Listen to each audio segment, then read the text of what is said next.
Ever spent hours on rows and pull-ups but feel nothing in your back? Tried every YouTube cue like pulling with elbows, squeezing hard, even the reverse thumb grip, yet only feel your forearms burning? Don't worry, you're not broken, and I've got the solution you've been missing. Chapter 1. The Mind-Muscle Disconnect Reality. This is incredibly common, even among experienced lifters. I struggled with this exact problem for years. But here's the truth most trainers won't tell you. You can still build a decent back without feeling your lats working. If you're getting stronger with decent form, your back is growing. Now don't get me wrong, the mind-muscle connection is still very important. But after years of frustration, I discovered specific technique adjustments that finally helped me feel my lats firing on every rep. These aren't the generic cues you've heard before. These are the precise biomechanical changes that actually create that connection.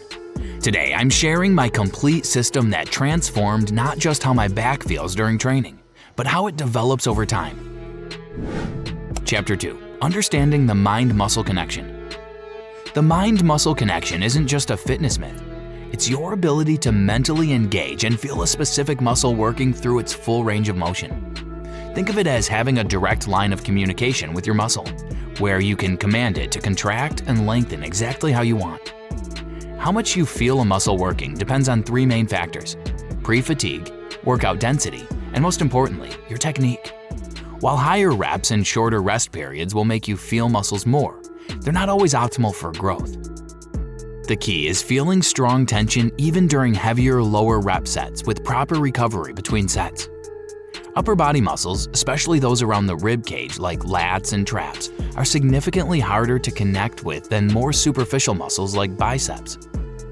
This isn't your fault. It's because back training involves complex coordination between multiple muscle groups, joint positions, and breathing patterns. These muscles are literally harder to feel because they're working in a complicated system with many moving parts. Chapter 3. The Stack Technique. Most people approach back training completely wrong. We're all taught to keep a neutral spine, but few understand what this actually means in practice. I've developed what I call keeping a stack, which is a position that creates the perfect foundation for lat engagement. The stack isn't just about keeping your back straight. It's about maintaining a neutral rib cage position that isn't compressing or tilting, paired with a neutral pelvis position. In this position, your spine may have some natural extension, but it should never be hyperextended or flexed.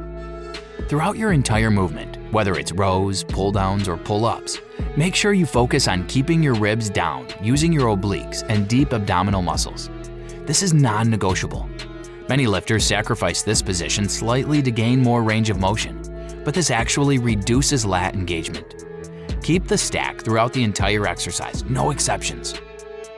This means maintaining a flat back without arching, puffing up your chest, or purposely rounding your back.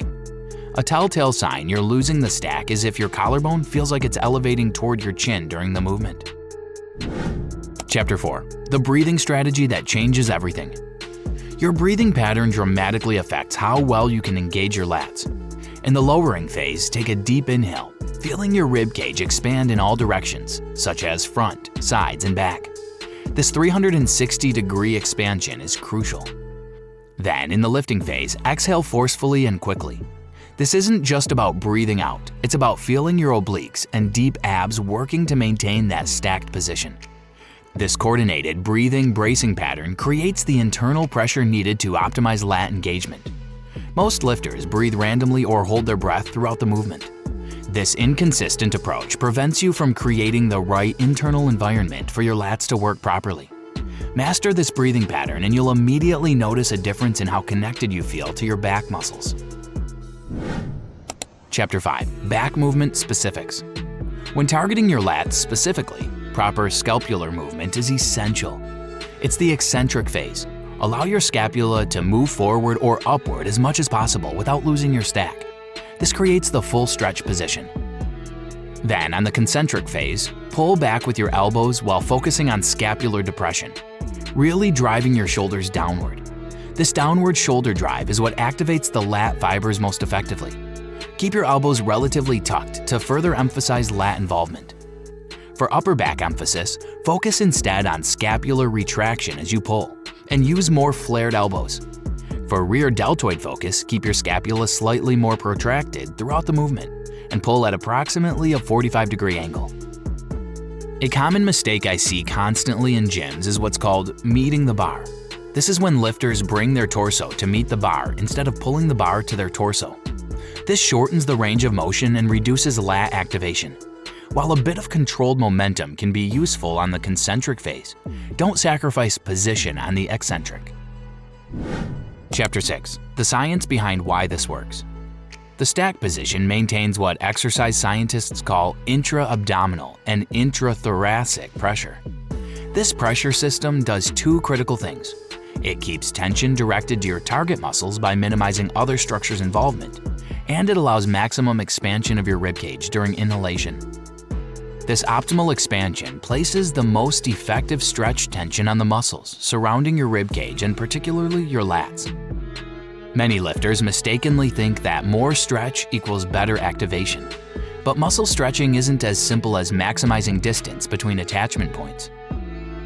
Muscles don't stretch uniformly across all fibers. You must consider the three-dimensional shape of your skeleton underneath. This is the hidden complexity that makes targeting ribcage muscles so tricky. When you puff up your chest or excessively arch your back during rows, you're actually compressing parts of your ribcage. This compression reduces the volume your ribcage can expand into during inhalation, resulting in less effective stretch tension on your lats. Think of it like a partially crushed water bottle. If you compress one end, the ends might seem further apart, but you've reduced the total volume inside. Your ribcage works similarly. Optimal expansion requires proper positioning without compression in any direction. Chapter 7. Common compensations that kill lat activation.